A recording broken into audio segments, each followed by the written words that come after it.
You can get a helping hand.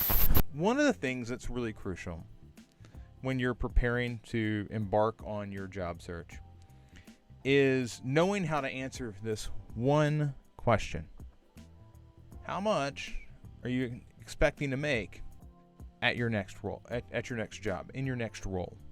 And a lot of people lock up on that. Do I tell them what I make now? Do I tell them what I want to make?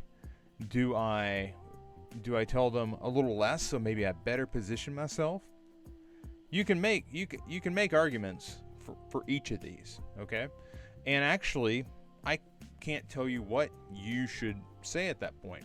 What I can say, what I will say, is that you should do everything you can to know what people make that do that job at basically your skill level.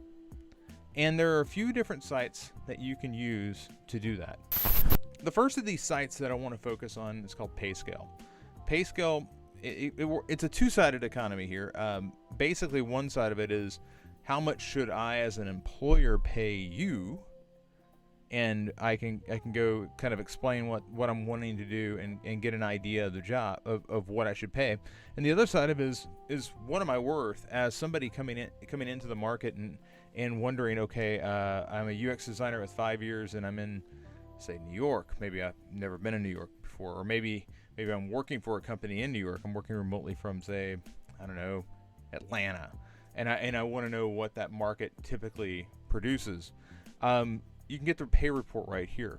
But it's more than just this PayScale. Like, PayScale is one site that does this, and you can go in and get your report for free here.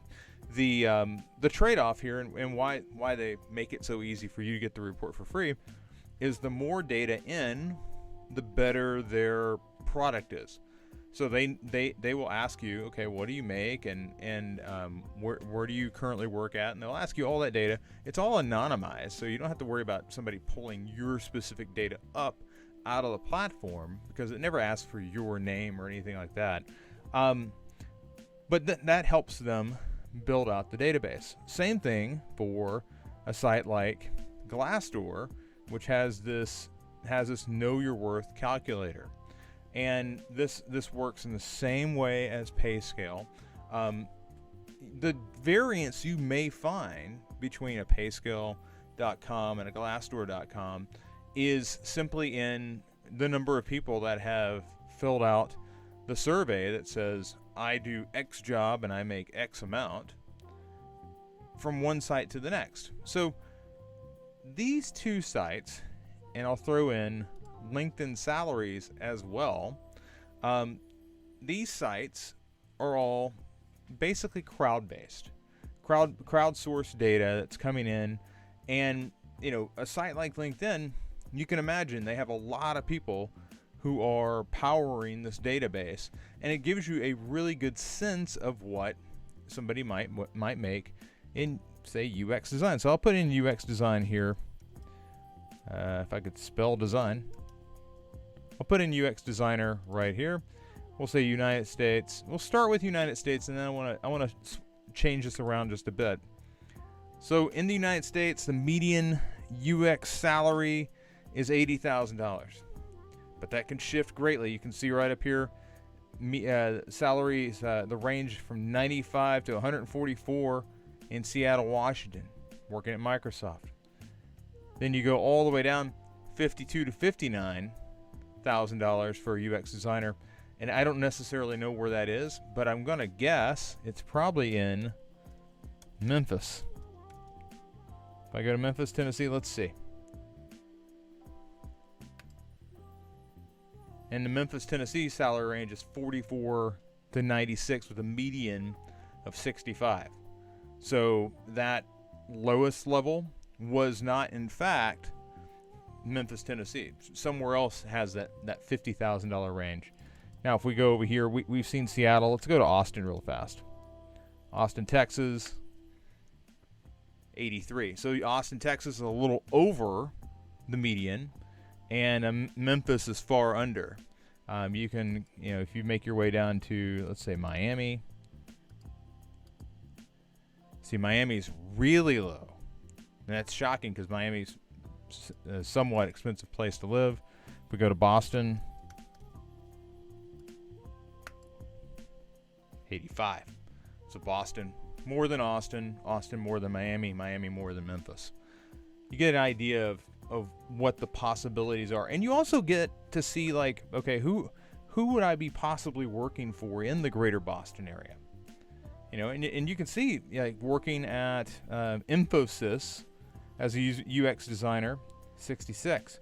Working at Amazon as a UX designer in Boston, 91. It's a pretty wide range. Pretty wide range. But using a salary calculator like this can give you a much better sense of what you can ask for when you're having those conversations with, and typically these conversations happen with the phone screen. Like the phone screen, they'll put you on with a recruiter, and the recruiter's going to ask you these questions, and they just want to see if there's anything that will disqualify you from moving forward. And if you ask for some sort of exorbitant salary, that'll probably put you on the sideline, because they'll say, listen, we're never going to be able to meet up. That's not within the range of what we're willing to pay. If I've got to ask you to lower your expectations by 50%, that's not likely to happen. So we're just going to part ways now. Okay. Equally, if you come in on the low side, that's bad too. Okay. Because if you come in on the low side, they're like, oh, well, I don't have to offer you more than 60 because you just asked for 60. I was willing to pay 85, but if all you're going to ask for is 60, sure, I'll just write that in the notes. Seems like a win for everybody. You're happy but you're not, because you asked for too little. You can't negotiate up, okay? That's the thing I need you to remember. You can't negotiate up, and that's why you need to know this number, all right? And we talk about a lot of things in the program. We talk about a lot of different aspects of design, but knowing how to answer this question can make or break you. It can set you back years on salary growth just by missing this one question. So hop into these 3 sites. They'll be linked in the video below. And I think that you'll be well on your way to being better prepared for that interview phase if you know what you're worth. Planning, moving up. Life is good, come